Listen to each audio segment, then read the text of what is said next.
Storytime about how I was groomed for almost 2 years and didn't even know it. So a little background information. When I was 15, my house burnt down, and I went into a little bit of a depression. So after losing everything, my 6 siblings and I had to move into a 3-bedroom place with my grandparents. And a month or so later, I was looking for friends. Someone to talk to or pretty much anything that would just make me feel better. Well, this guy messaged me, and he said, "You're pretty as shit." And I'm 15, so a bitch was excited. Well, 2 weeks later, I asked my mom if I could go over my friend Samantha's. And of course she said yes, because I had stayed with Samantha a lot during this time. Also because there was barely room for any of us in this 3-bedroom house. So a little background information on my parents. My mom had been a police officer for 12 years. Sadly, she had to retire because of a neck surgery. My ex-stepdad was and still is a police officer today. Anyway, so my mom asked for pictures whenever I went over Samantha's to make sure I was really there. Like for part 2.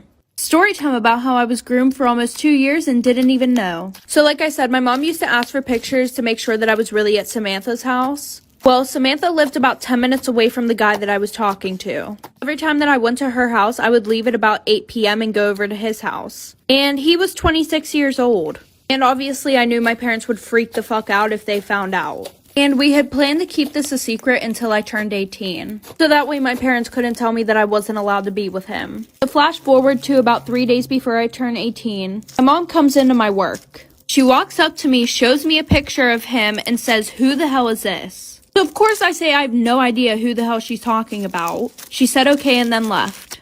Well, as soon as I got home, her and my dad were sitting in the living room, waiting for me to explain who that man was. So I told them everything. They decided not to take legal action, but my mom explained to me that I was so young and he took advantage of me and stuff like that, so I never saw him again. Storytime about the time that I was kidnapped. I would just like to add in an extreme trigger warning. So a little background information. I was 16 at the time, and my 2 friends invited me to a birthday party. It was this girl and her boyfriend.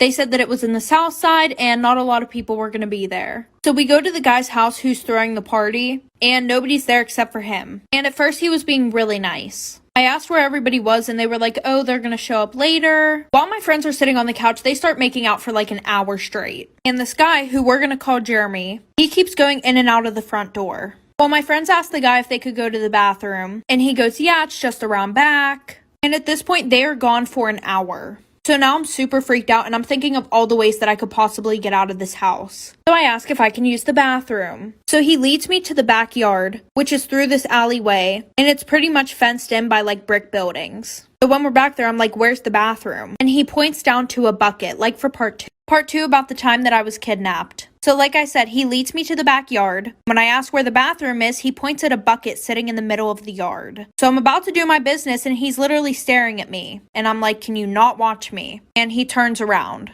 but he's still literally standing there. So at this point, I had a plan that whenever we got out of that alley, I was just going to start running. Well, that didn't go according to plan. Because as soon as we got out of the alleyway, he grabs me by my hair and drags me into the house. So right now, I'm super scared. I'm thinking, where the hell are my friends at? Well, then he says, "We're going to play a game." So at this point, I'm just going along with everything because I want to make it out of this alive. So he puts a screwdriver in this lock in the front door. And then he makes me turn around and count to 15 and then turn back around. When I turned back around, he was standing there naked with a pair of leather gloves on. And at this point, I'm thinking that my friend set me up. Anyways, he punches me in the face, knocking me out cold. I woke up later to him choking me while I'm laying on the floor, like for part 3. Part 3 about the time that I was kidnapped. So like I said, he had punched me in the face, knocking me out cold, and when I woke up, he was choking me while I was laying on the floor. And he says, "You're gonna do whatever I say or I'm gonna kill you." And just to prove it to you, he starts choking me in this weird way where I literally am coming in and out of consciousness. Apparently, if you choke somebody a certain way, they can literally pass out. So I said, I'll do whatever he said, and that's whenever he forced me to take off all my clothes. For the next 5 days, I had been sexually assaulted repeatedly and had no food or water. One minute he would be completely fine and then the next he would act like a psycho. He would be like, "Nobody loves me. I'm the spawn of Satan. I'm Satan's child." Just a lot of off-the-wall shit. So I started using reverse psychology on him. He said my own mother doesn't love me, and I was like, "Well, I love you." Fast forward, the 5th day was the worst day. He was constantly beating me. He had thrown me on the floor. I was begging for food. I still had no clothes on. You will never guess what he did next, like for part 4. Part 4 about the time that I have been kidnapped. So like I said, 5th day the worst, I'm begging for food, he's beating me constantly. So he made me sit on the couch next to him and he opens a can of cat food. I was so hungry at this point, it did not matter what it was. Well, he went into one of his episodes and he threw a space heater at my head. I woke up and I was laying on my back on the ground and I could barely open my eyes. They were like swollen shut. I could see a little bit and when I looked down, I saw that both of my hands had been broken completely. Like every single bone. Well, my parents, who had been on drugs at the time, never bothered to look for me for those few days. Well, that morning, apparently, my mom had this weird gut feeling that they needed to find me. So she told my dad, we need to find Christina.